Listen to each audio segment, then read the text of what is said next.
Hello दोस्तों, आप सभी का बहुत बहुत स्वागत है मेरे YouTube channel Aditya study centre NG पर।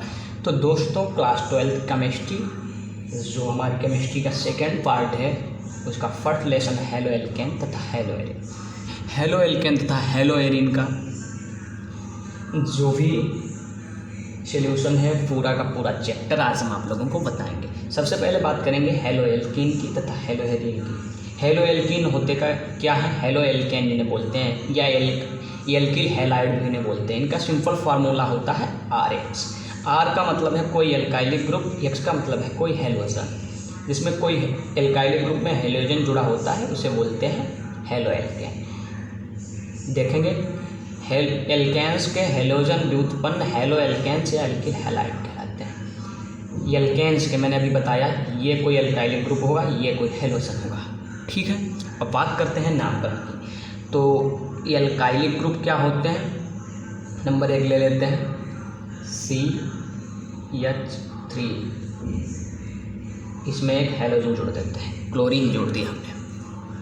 पहले बात करें हैलोजन कौन कौन से होते हैं। तो हैलोजन हमारे पास हैं फ्लोरीन, क्लोरीन, ब्रोमीन और आयोडीन। जिसमें मैक्सिमम टाइम ये वाले यूज होते हैं रिएक्शंस के लिए, ये नहीं होता।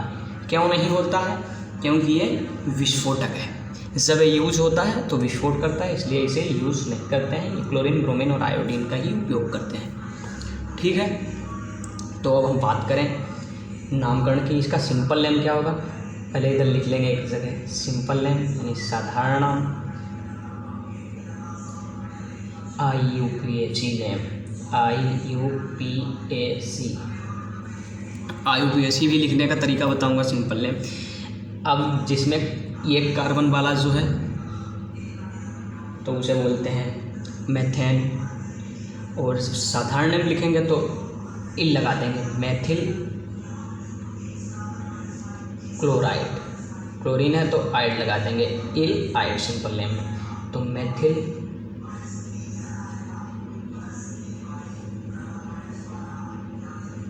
क्लोराइड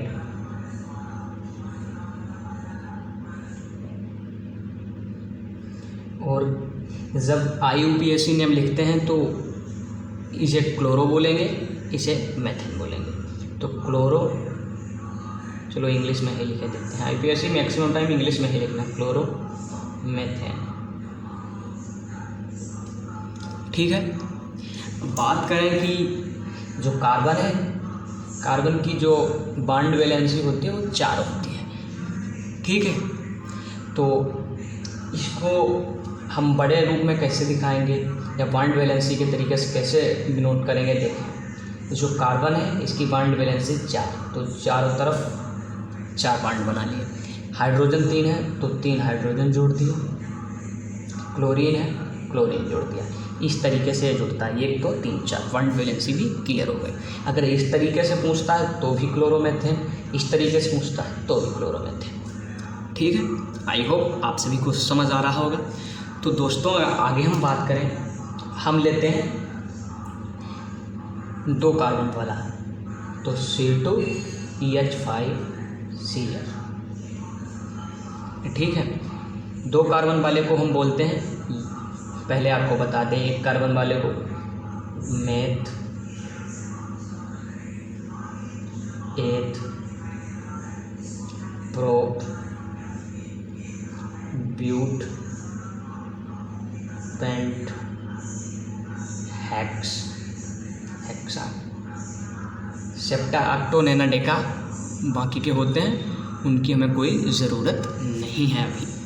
तो हम बात करें 2 कार्बन वाले को, हमने बताया ये, तो इसमें हमने बोला ये जोड़ेंगे तो एथिल क्लोराइड है तो क्लोराइड हो जाएगा एथिल क्लोराइड।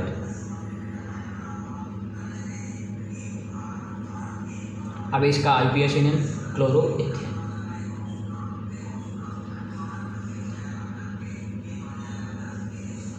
ठीक है, क्लोरोएथेन। इसी तरीके से हम बात करें 3 कार्बन वाले की, पहले इसका बॉन्ड बैलेंस ही चेक करेंगे किस तरीके से बनेगा। इसे अगर हम बनाना चाहें तो 2 कार्बन वाले 2 कार्बन, एक Cl जोड़ा, Cl जोड़ दिया, बाकी में जितने भी हैं H जोड़ दो, इसकी भी 4 हो गई, अब इसकी भी 4 हो गई। ठीक है, इस तरीके से हम इनकी बॉन्ड बैलेंस के रूप में लिखते हैं, भारी क्रम में बोल सकते हैं। सब कुछ समझ आ रहा होगा। अब इसके बाद हम बात करते हैं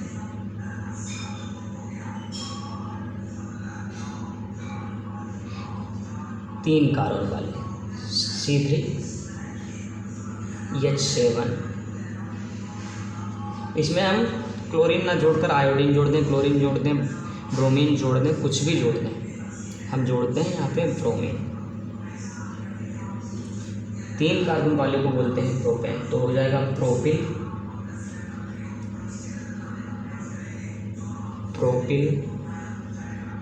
ब्रोमाइड।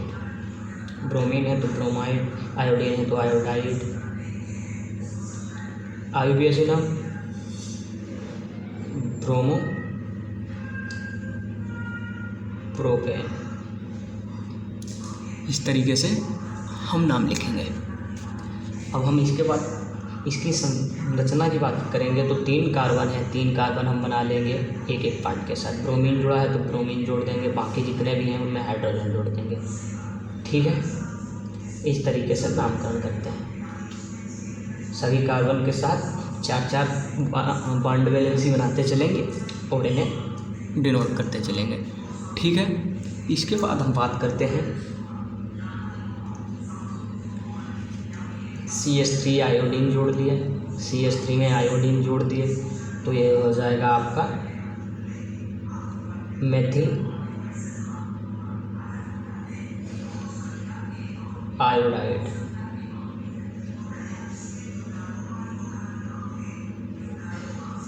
ठीक है, और जो इसका IUPAC नेम होगा वो होगा आयोडोमेथेन। इस तरीके से हम इनका नामकरण करेंगे। ठीक है, अब हम बात करते हैं, जैसा मैंने इसमें बताया बनाने को वैसे सेम इसमें भी बना लेंगे। आप बहुत सरल है बनाना। एक कार्बन लिया HI। ठीक है, बनाने का तरीका आपको समझ आ गया होगा। और इसके बाद हम बात करते हैं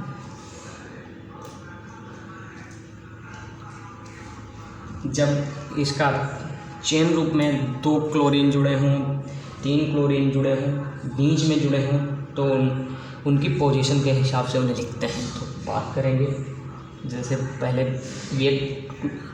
ये कि हेलोजन ग्रुप जोड़ के दिखाएंगे आपको। हमने लिया CH3 CH, इधर Cl जोड़ दिया, इधर लिख दिया CH3। अब पूछे इसका नाम क्या होगा, तो मैं आपको बता दूं, जिधर से इसको कम नंबर मिलेंगे उधर से गिनेंगे। तो 1 2, इधर से भी 1 2, इसको 2 ही नंबर मिल रहे हैं, तो इसका नाम हो जाएगा सिंपल नेम लिखेंगे आइसोप्रोपिल क्लोराइड। आइसोप्रोपिल क्लोराइड, ये इसका सिंपल नेम हो गया। अब इसके बाद हम बात करें IUPAC नेम की, तो इसकी पोजीशन क्या है 1 2 3, तो 2 नंबर पे है क्लोरीन, तो 2 क्लोरो। 3 कार्बन वाले को बोलते हैं प्रोपेन, 2 क्लोरो प्रोपेन। सभी को समझ आ रहा होगा। अब इसके बाद हम बात करें जिसमें 2 हेलोजन पार्ट जुड़े हों, 3 जुड़े हों, जिसमें सिंपल नेम नहीं लिखा जाता, IUPAC नेम पूछने के लिए एग्ज़ाम में आते हैं। तो हम बात करेंगे, हमने ले लिया CH3 CH, यहीं पे एक जोड़ दिया Cl, फिर इसके बाद लिखा CH2, इसमें भी जोड़ दिया Cl। चाहे इधर लिख दो, इधर कहीं भी लिख दो, इससे कोई फर्क नहीं पड़ता है। तो हम बात करेंगे इसमें कितने कार्बन हैं, 3 हैं, 1 2 3। तो ये प्रोपेन तो होगा ही होगा। अब बात करें इनमें कम से कम नंबर मिले, तो इसे कम नंबर मिलेगा तो 1, इसे 2, इधर से गिनेंगे तो इसे 2 मिलेगा, इसे 3 मिलेगा, तो इधर से गिनेंगे 1 2 3। तो IUPAC सीधा नेम लिखेंगे इनका 1, 2। 2 क्लोरीन जुड़े हैं, मतलब 2 हेलोजन ग्रुप जुड़े हैं, तो डाई। एक के लिए मोनो, फिर ट्राई, ट्रेटा, पेंटा, हेक्सा। मैं आपको बताता हूँ।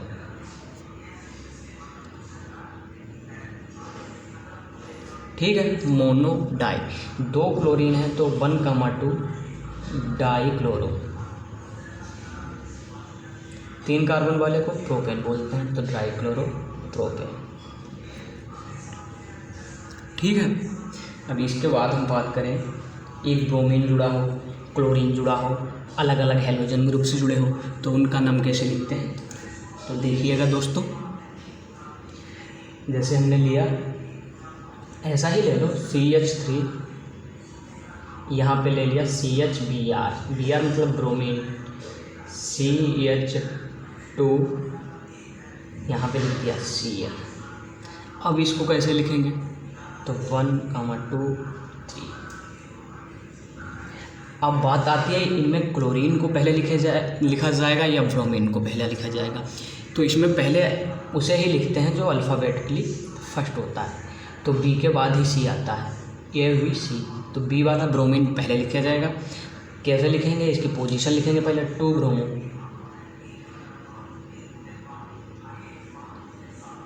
1 क्लोरो, 2 ब्रोमो, 1 क्लोरो। 3 कार्बन वाले को बोलते हैं प्रोपेन, तो प्रोपेन।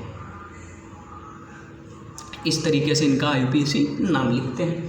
अब बात करें इसके आगे की, तो वो किस तरीके से करते हैं, जिसमें बीच में क्लोरीन जुड़ा हो, जैसे क्लोरीन या ब्रोमीन कोई भी है, जैसे हमने लिया CH3, C, इधर जोड़ दिया Cl, इधर जोड़ दिया Cl, या इधर लिख सकते हैं Cl2, इस तरीके से भी लिखा जाता है। तो बात करें इसकी, तो आगे ले लिया CH3, ऐसे CH2 भी ले सकते हैं, कुछ भी ले सकते हैं। तो इसमें किस तरीके से नाम लिखेंगे, पोजीशन लिखी जाएगी 1 2 3, इधर से भी 2 मिलती है ऐसे पोजीशन, इधर से भी 2 मिलती है। 2 क्लोरीन जुड़े हैं तो 2, 2 जुड़े हैं, 3 जुड़े हैं तो 1, 2, 3, इस तरीके से लिखेंगे पोजीशन के हिसाब से। पोजीशन 2 है और 2 जुड़े हैं तो 2, 2। 2 के लिए हमने बोला डाई लिखेंगे, तो डाई, फिर क्लोरो, क्लोरीन है तो क्लोरो, प्रोपेन तो प्रोपेन। इस तरीके से इसका नामकरण करते हैं। ठीक है, सभी को समझ आ रहा होगा। अभी इसके बाद हम बात करें तो कोई और ले सकते हैं, यहाँ पे ब्रोमीन ले सकते हैं, आयोडीन ले सकते हैं। ठीक है, अब मैंने मान लिया यहाँ पे ले लिया हमने CH3, यहाँ पे C लिया, एक तरफ ब्रोमीन ले लिया, एक तरफ आयोडीन ले लिया, आयोडीन नहीं क्लोरीन ले लेते हैं, फिर CH3 लिखा। इसका नाम कैसे लिखेंगे, तो 2 ब्रोमो, मैं बता चुका हूँ अल्फ़ाबेटिकली जो पहले आएगा उसे पहले लिखेंगे, 2 ब्रोमो, 2 क्लोरो। 3 कार्बन वाले को प्रोपेन बोलते हैं, तो प्रोपेन। इस तरीके से इसका नाम लिखते हैं। अभी इसके बाद हम बात करें, दोनों ब्रोमीन हो तो 2, 2 डाई ब्रोमो हो जाएगा। जब सेम होंगे उसमें डाई लगेगा, 3 सेम होंगे तो ट्राई लगेगा। 3 वाला अगर हम बताएं आपको, कोई 3 वाला ले लेते हैं तब तक हम, CH3, Cl2, CH2, Cl। इसको कैसे हम लिखेंगे, Cl2 मैंने इसलिए लिख दिया, ऊपर Cl ऑलरेडी था तो दिखेगा नहीं आपको, इसलिए Cl2 है यहाँ पे। इधर भी, इधर Cl जोड़ दो, इधर जोड़ दो, कहीं भी जोड़ दो, तो कार्बन की 4 वैलेंसी बॉन्ड में रखनी है। तो हम बात करेंगे Cl2 की, तो ये फर्स्ट पे है, सेकंड पे, इधर से सेकंड पे, थर्ड पे। तो हम जिधर से कम नंबर मिलेगा उधर से लिखते हैं, तो फर्स्ट, सेकंड, थर्ड। 3 कार्बन वाले को प्रोपेन बोलते हैं, तो प्रोपेन ऑलरेडी है ये। कितने क्लोरीन है, तो 1 2 3 3 क्लोरीन है। पोजीशन क्या है 1, 2, 2, ठीक है 1, 2, 2, 3 क्लोरीन है तो 3 वाले को ट्राई क्लोरो प्रोपेन।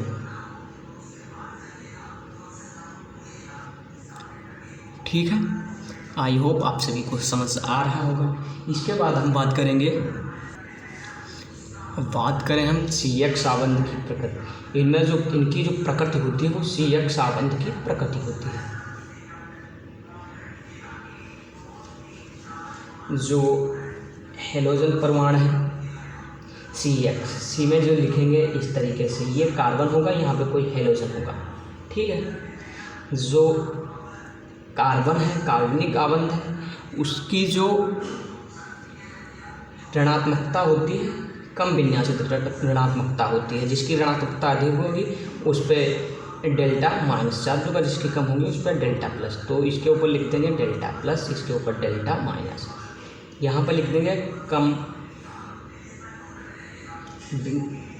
कम विन्यासित या कम विद्युत ऋणात्मक, कम विद्युत ऋणात्मक लिख लेंगे, कम विद्युत ऋणात्मक, ये अधिक विद्युत ऋणात्मक, अधिक विद्युत ऋणात्मक। तो इसकी भाषा है, इसकी भाषा लिखी जाती है, क्वेश्चन आता है CX आबंध की, हेलो एल्केन में CX आबंध की प्रकृति को समझाइए, तो वो इस तरीके से होती है। अथवा इसे किस तरीके से लिख सकते हैं, और कार्बन लिखेंगे, हेलोजन लिखेंगे, इसके ऊपर डेल्टा माइनस, इसके ऊपर डेल्टा प्लस, इसमें 3 बना देंगे इस तरीके से। बस इतना लिख देंगे, इसे लिखने की ज़रूरत नहीं, एग्जामिनर खुद समझ लेगा कि बच्चे ने कुछ लिखा है। इस तरीके से आप इसे दर्शा सकते हैं। अगर इसकी भाषा लिखने चाहें तो आप इस तरीके से लिख लेंगे, हेलोजन ये अधिक है तो हेलोजन परमाणु की विद्युत ऋणात्मकता कार्बन से काफ़ी अधिक होती है, तो अधिक ऋणात्मकता है, ये इस तरीके से भाषा लिख देंगे।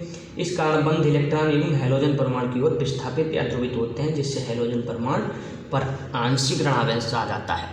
पोटेंशियल नेगेटिव चार्ज, इस पे पोटेंशियल पॉजिटिव चार्ज, इस पे आंशिक धनावेश आ जाता है। ठीक है, ये भाषा आपको खुद से लिखनी है। धन्यवाद, मिलते हैं आपको अगले वीडियो में। तब तक हमारे चैनल को शेयर करें अपने फ्रेंड सर्किल में और लाइक करें, सब्सक्राइब करें। ठीक है।